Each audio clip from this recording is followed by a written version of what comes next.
Selamat malam semuanya. Perkenalkan, saya Alicia Sabina, perwakilan dari kelompok 5. Hari ini saya dan kelompok saya akan membahas tentang teori pemisahan kekuasaan dan konstitusi menurut negara barat dan Islam Suparto.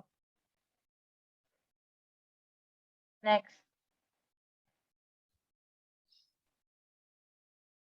Anggota kelompok saya ada Nurul Asri, Rambu Maharani, Norma Sekar, saya sendiri, Alicia Sabina, ada Singgi Widya, dan Nabila Rahmania. Separation of Powers, Constitution Abstract, teori pemisahan kekuasaan yang dikembangkan John Locke dan Montesquieu baru muncul sekitar abad ke-17. Demikian juga dengan munculnya teori dan hukum konstitusi baru berkembang sekitar abad ke-18. Walaupun sebelumnya pada masa Yunani kuno konstitusi telah banyak dibicarakan, sedangkan Islam telah mengenal adanya pemisahan kekuasaan dan konstitusi jauh sebelum itu, yaitu pada masa pemerintahan Rasulullah SAW di negara Madinah dan konstitusi Madinah, yaitu pada abad ke-7. Kata kunci pemisahan kekuasaan, konstitusi hukum Islam, volume XX nomor 1, konsep pemisahan kekuasaan yang dikemukakan oleh dua pemikir besar tersebut, kemudian dikenal dengan teori trias politika. Lalu slide kedua akan dibacakan oleh teman saya.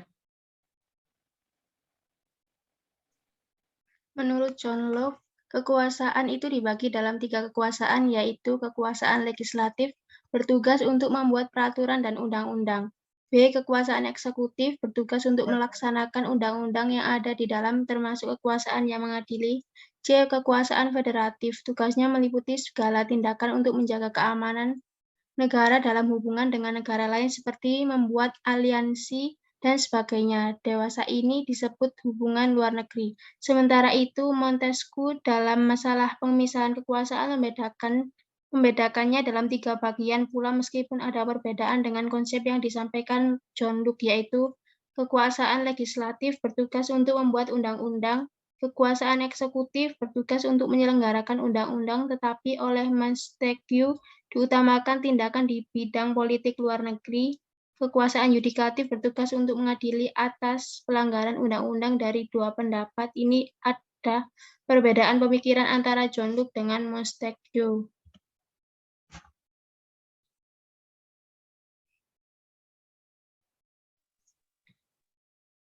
John Locke memasukkan kekuasaan yudikatif ke dalam kekuasaan eksekutif, sementara Montesquieu memandang kekuasaan pengadilan atau yudikatif itu sebagai kekuasaan yang berdiri sendiri.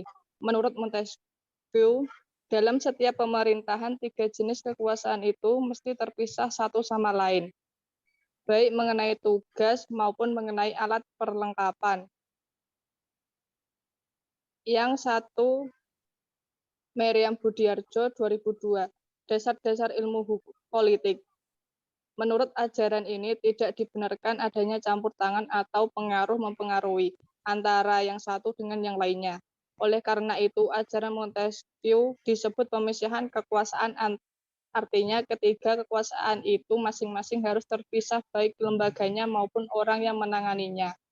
Terkait dengan teori pemisahan, Montesquieu membuat analisis atas pemerintahan Inggris dan ia menyatakan ketika kekuasaan legislatif dan eksekutif disatukan pada orang yang sama atau pada lembaga tinggi yang sama, maka tidak ada kebebasan. Sekali lagi, tidak akan ada kebebasan jika kekuasaan kehakiman tidak dipisahkan dari kekuasaan legislatif dan eksekutif.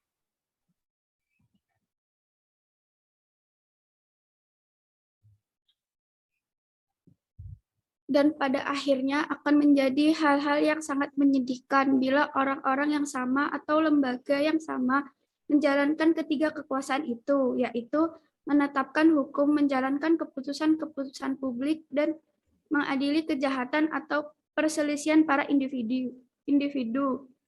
4. Adanya pemisahan kekuasaan dalam negara diatur dalam hukum dasar dari suatu negara, yaitu Undang-Undang Dasar atau Konstitusi. Konstitusi atau UUD merupakan dokumen negara yang membuat hal-hal pokok penyelenggara negara. Mahfud MD berpendapat bahwa pada dasarnya konstitusi mengandung hal-hal sebagai berikut. Pertama, Public authority hanya dapat dilegitimasi menurut ketentuan konstitusi. Kedua, pelaksanaan kedaulatan rakyat melalui perwakilan harus dilakukan dengan menggunakan prinsip universal dan equal suffrage, dan mengangkat eksekutif harus melalui pemilihan yang demokratis. Ketiga, adanya pemisahan atau pembagian kekuasaan serta pembatasan wewenang. Keempat, adanya kekuasaan kehakiman yang mandiri, yang dapat menegakkan hukum dan keadilan baik terhadap rakyat maupun terhadap penguasa. Kelima, adanya sistem kontrol terhadap militer dan kepolisian untuk penegakan hukum dan menghormati hak-hak rakyat. Keenam, adanya jaminan perlindungan atas HAM.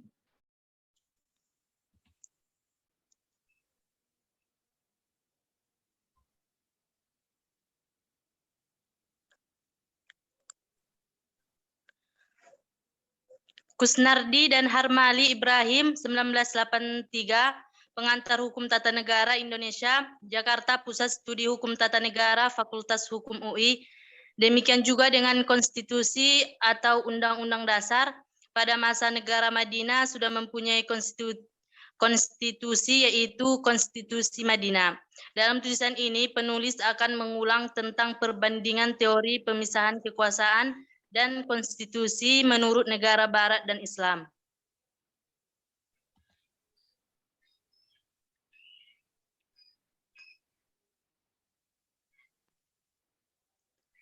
Teori pemisahan kekuasaan dan konstitusi menurut negara Barat dan Islam. A. Teori pemisahan kekuasaan menurut negara Barat dan Islam. Teori pemisahan kekuasaan pertama kali dipopulerkan secara ilmiah oleh John Locke, seorang filosof berkebangsaan Inggris pada tahun 1632 sampai 1704 dalam bukunya Two Treatises of Government yang terbit tahun 1690. John Locke membagi kekuasaan dalam negara menjadi tiga, yaitu pertama, kekuasaan membentuk undang-undang atau legislatif. Kedua, kekuasaan melaksanakan undang-undang membentuk atau eksekutif. Dan ketiga, kekuasaan mengenai perang dan damai, membuat perserikatan dan aliansi, serta segala tindakan dengan semua orang dan badan-badan di luar negeri. Pemikiran ini lahir sebagai bentuk reaksi terhadap absolutisme dengan mendukung pembatasan kekuasaan politik raja.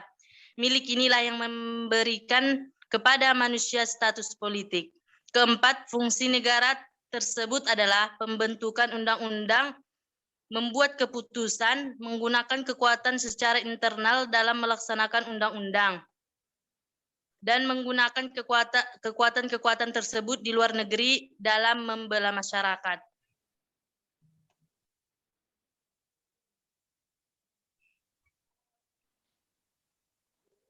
Fungsi keempat disebutnya dengan federative powers, yang meliputi kekuasaan perang dan damai serta kekuasaan luar negeri. Oleh karena itu, menurutnya tidak perlu mengindividualisir kekuasaan membuat keputusan secara tersendiri dalam bagian terpisah, karena fungsi ini merupakan fungsi negara tradisional.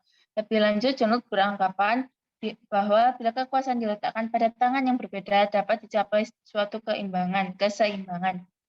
Pemikiran John Locke ternyata mempengaruhi ahli hukum Prancis bernama Montesquieu untuk lebih menyempurnakan konsep pemisahan kekuasaan. Montesquieu dalam bukunya berjudul De l'Esprit de Louis terbit tahun 1748 mengemukakan teori pemisahan kekuasaan negara. Montesquieu menyatakan bahwa kekuasaan dalam negara harus dipisahkan dalam tiga kekuasaan, yaitu kekuasaan legislatif yang membentuk undang-undang, yang kedua kekuasaan eksekutif yang melaksanakan undang-undang, dan yang terakhir kekuasaan yudikatif yang menjalankan kekuasaan kehakiman. Sekian presentasi kelompok dari saya. Semoga membantu. Terima kasih. Wassalamualaikum warahmatullahi wabarakatuh.